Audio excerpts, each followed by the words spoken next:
Hello learners, welcome to our next discussion, Naturalism in Education, which is a part of Module 5 and Unit 6.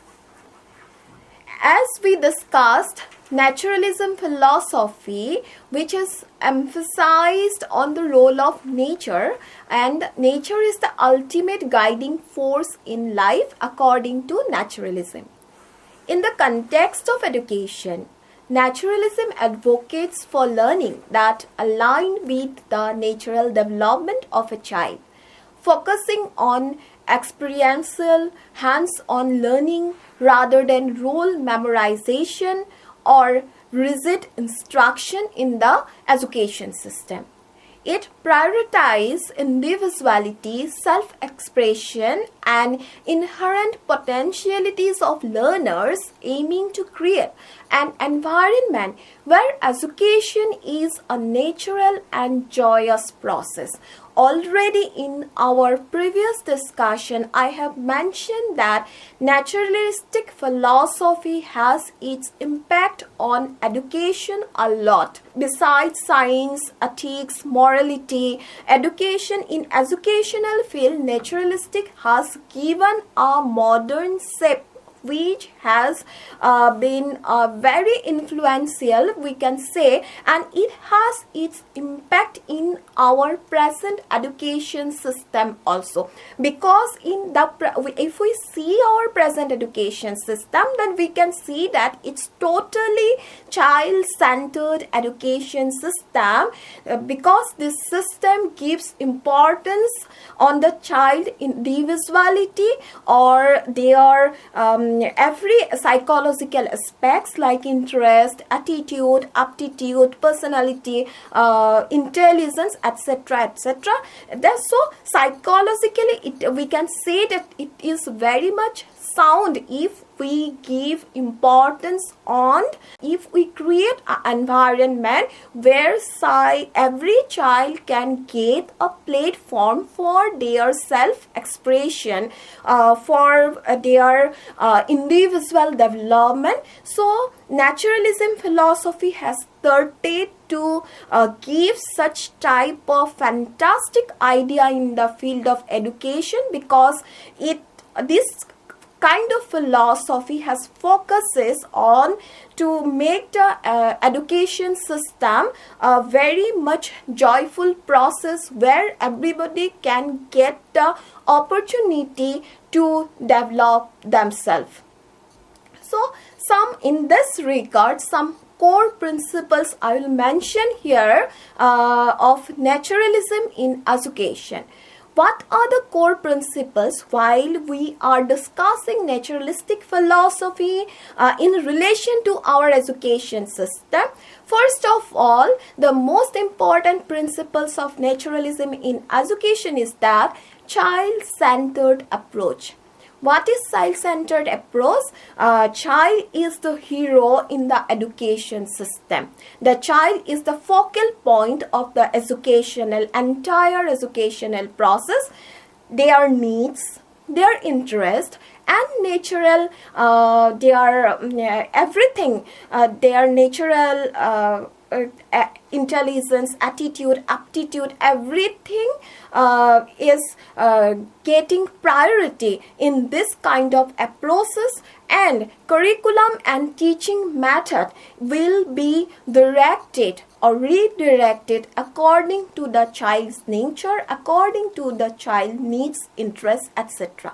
So child-centered approach is the main core principles of naturalism while we are discussing in relation to education. Next one, alignment with natural laws. Education should respect the natural development of the child, recognizing the stages of growth and catering to their physical, emotional, and intellectual needs. If we see the psychological behavior from the psychological point of view, if we see everyone is different from each other on the basis of their psychological aspects. So the naturalism, while implementing in the field of education, it has aligned everything with the natural laws, and accordingly naturalism has been suggested to provide the education so that their all-round development, physical development, emotional development, intellectual development, every kind of development may occur through the process of education. Then learning by doing, which is psychologically we can say nowadays that it is psychologically very sound principles. Learning by doing, that was given emphasis by the naturalism, and it is one of the core principles of naturalism in education. This principle emphasizing it emphasizes that is placed on experimental or experiential learning, where students acquire knowledge through direct interactions with their environment, because naturalism was against the verbal deliberation on the part of the teachers or passive hearing on the part of the students, because such type of teaching strategy or method of teaching may create boredom or monotony in the classroom or in the teaching learning process, because while the students will get the chances to learn everything by their practical knowledge or through some hands-on activities, it will definitely create a joyful environment for the teaching learning process, and in such joyful environment they will become more interested to gain more knowledge in that or in such type of particular environment. The next principles of naturalism in education is that freedom and autonomy. Naturalism supports freedom for learners to explore, experiment, and discover on their own. So teachers act as a facilitator rather than authoritarian figures. So nowadays we can relate this idea that now teacher is regarded a friend, a philosopher, or a guide, and naturalism supports such type of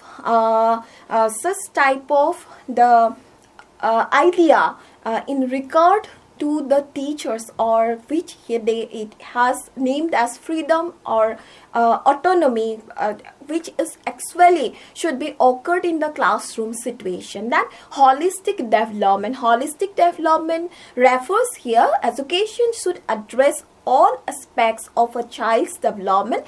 What are the aspects? If we ask me, then these aspects are physical, mental, emotional, social, which is, we can say, that all-round development. By ensuring a balanced growth, education should address all these aspects. Then we will be able to realize the proper aims and objectives in a healthy way, or by providing a healthy environment in the educational teaching learning process. Then next principles is that in this regard, rejection of artificial constraints. Naturalism opposes rigid structures, strict discipline, and formal examination, favoring a flexible, informal method of assessment.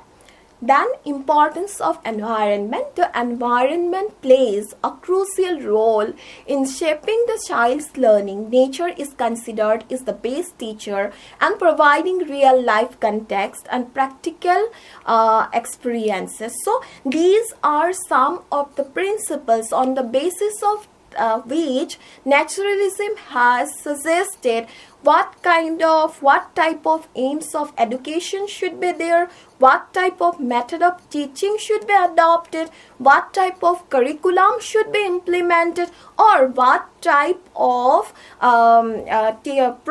teaching learning process will be occurred. So on the basis of such core principles, that's why I am discussing before going to other aspects of education and naturalism.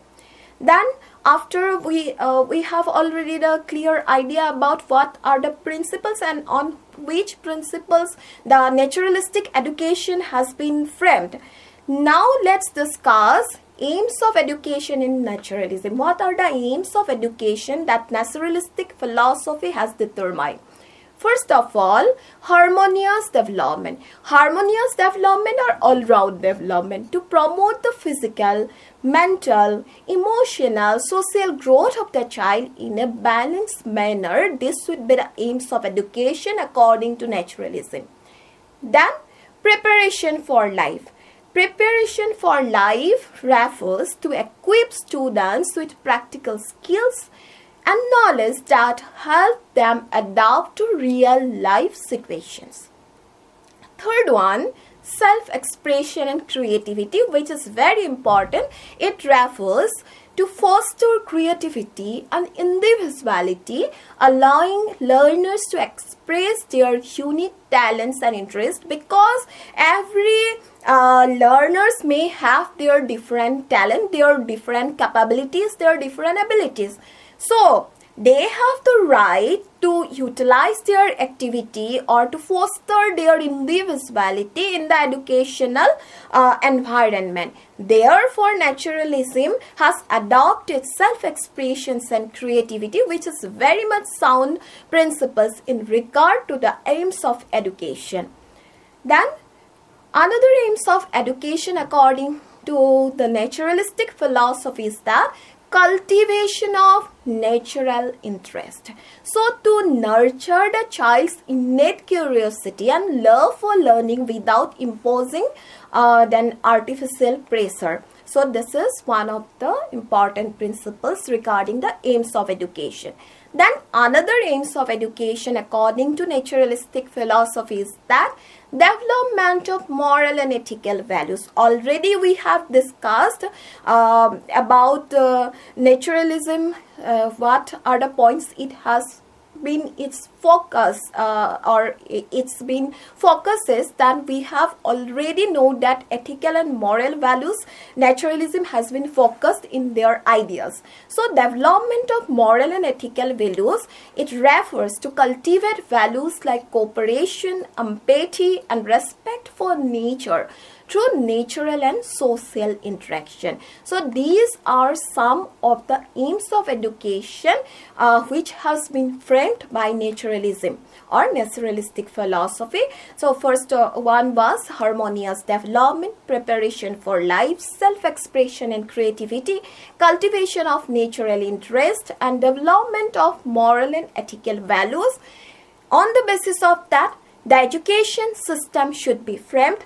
The education system should be constructed according to the naturalistic point of view. And if we see, these points are very significant in our present education system also, because those are the points that have been given by naturalistic philosophy as the aims of education. These points are psychologically, if we see from the psychological point of view, these points are, or these aims of education are very psychologically very sound principles, we can say, in relating to the present system of education.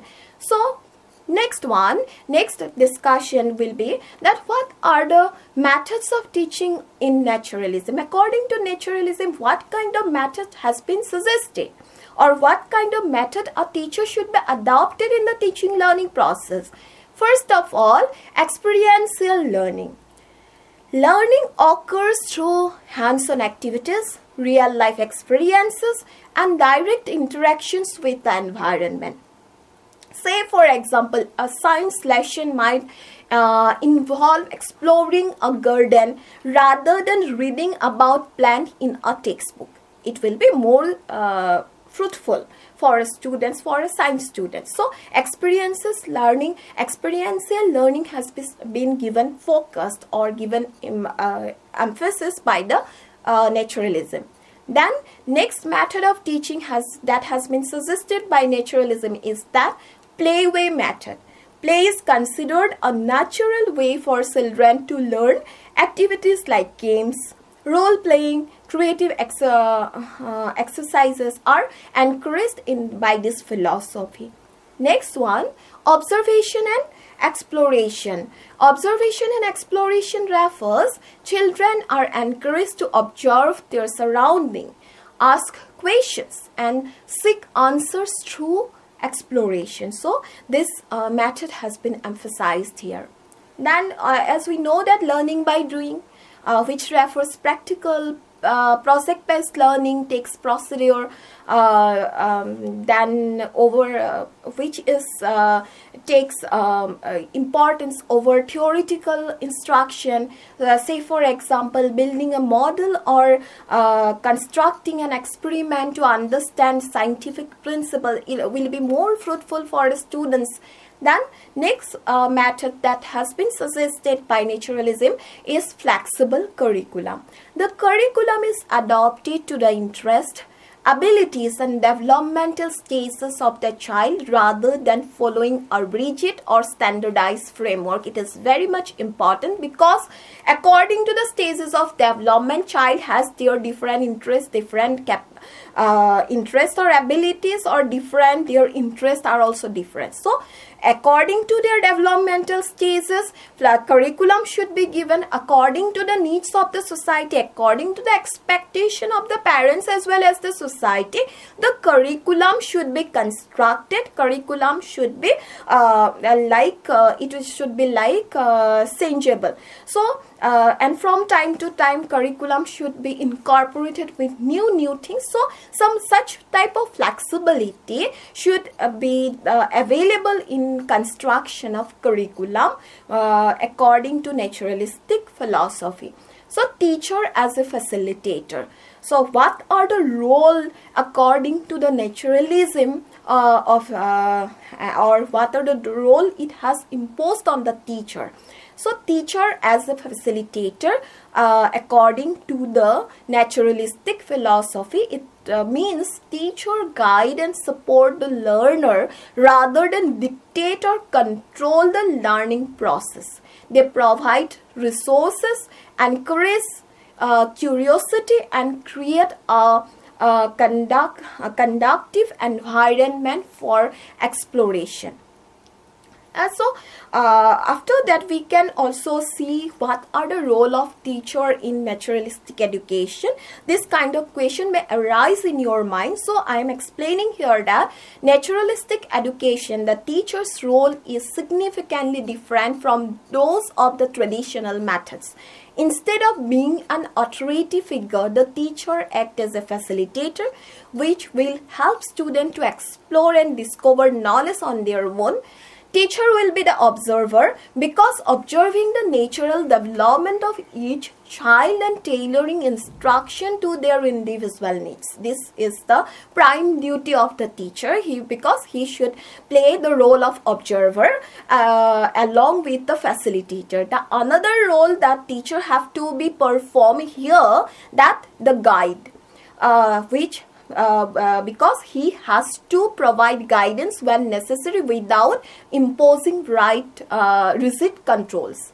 This is very important. Then another role that have to be played by the teacher here or in the teaching learning process, that role model. Demonstrating values like curiosity, respect for nature and ethical behavior, everything should be performed by the teacher as a role model. So this will be the role of teacher in the naturalistic education in spite of those traditional teacher. So this is very important or significance of this kind of philosophy. So we have already discussed what will be the method, what will be the aims of education, what role teacher have to play in the teaching learning process. Now we can say that naturalistic philosophy has lot advantages, because respect for individuality, this is one of the advantages. Naturalism recognizes that each child is unique and allows them to develop at their own pace. This is very important, which even in our present day education system, it has been implemented, or our present education system has been framed on such type of ideas or philosophical thought. Then holistic development, it focuses on the overall growth of the child, addressing physical, mental, emotional and social dimensions. So this is very fantastic views that have been provided by naturalistic philosophy. Then practical and real life learning. By emphasizing experiential learning, students acquire skills and knowledge that are directly applicable to their lives. And the most important thing here, I have to mention again and again that naturalism has given importance on encouragement of creativity. Naturalism fosters creativity and self-expression, helping children explore and develop their talent. Then intrinsic motivation. Learning becomes a natural and enjoyable process driven by the child's curiosity rather than external rewards or punishment. The next one, the another important point, we have to mention here, that strong connections to nature. By emphasizing interactions with the natural environment, naturalism instills a sense of appreciation and responsibility towards nature, which is very important part of our life. Then reduction of stress. The flexible, child-centered approach reduces the stress associated with rigid curricula, strict discipline and formal assessment, because if we see, or we will discuss later in our later part, that while discussing about naturalistic viewpoint and education, here Rousseau has given the idea of negative education, where education was placed beyond the four walls of educational environment.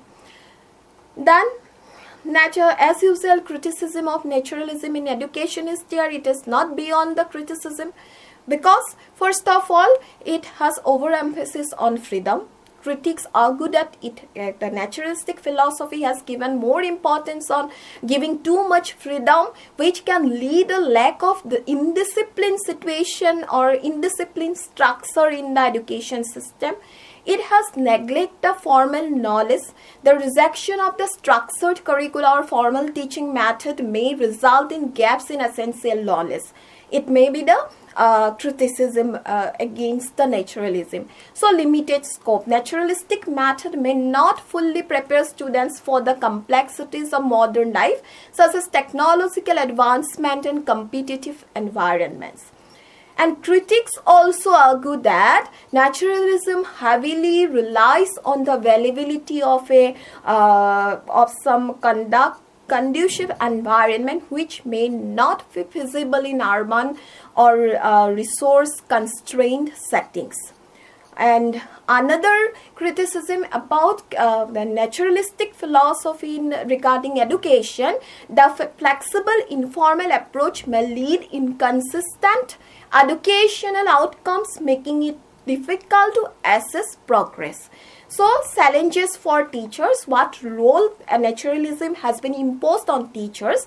Teachers need extensive training to effectively implement all those methods, which can be demanding and resource intensive. So these are some of the argument. I have mentioned in front of you for your better analysis about the method of teaching, aims and objectives of teaching, then regarding the role of teachers. So beyond all those advantages or loopholes, if we see or if we analyze, we can see that modern relevance of naturalism in education has present. So naturalism's principles continue to influence the contemporary education system. This is the fact. Say for example, Montessori method, which was developed by Maria Montessori, and this approach aligned closely with the naturalistic principles, which has emphasizing self-directed learning and hands-on activities, etc. Next one, environmental education. Naturalism has given a contribution to the integration of environmental studies in the modern curricula, through which we are promoting sustainability and ecological awareness. This is a very important point regarding the implementation of naturalism in our present education system. And repeatedly I am saying that child-centered education, this is very fruitful learning strategies that have been first imposed by naturalistic philosophy, then outdoor education. But now the concept has been emerged that the all those activities inside the curriculum and outside the curriculum, which give the all-round development of the human individual. So thus, at the last of a discussion, we can say that naturalism in education offers a repressing perspectives that prioritize the natural growth and individuality of learners. By aligning education with the child's development needs and the natural environment, it fosters holistic development, creativity, intrinsic motivation, while it faces criticism for sure for its lack of structure and practicability in modern context. Its principles remain relevant and influential in shaping progressive educational practices. So, by striking a balance between freedom and structure, naturalism can provide a nurturing and effective learning environment for all of us. So we cannot study philosophical foundations of education without without studying the concept of naturalism, without the philosophical principles of naturalism. So this was the part of our discussions today, and in our later discussion we will discuss more and more analytical viewpoints about naturalism and education. And till then, thank you so much.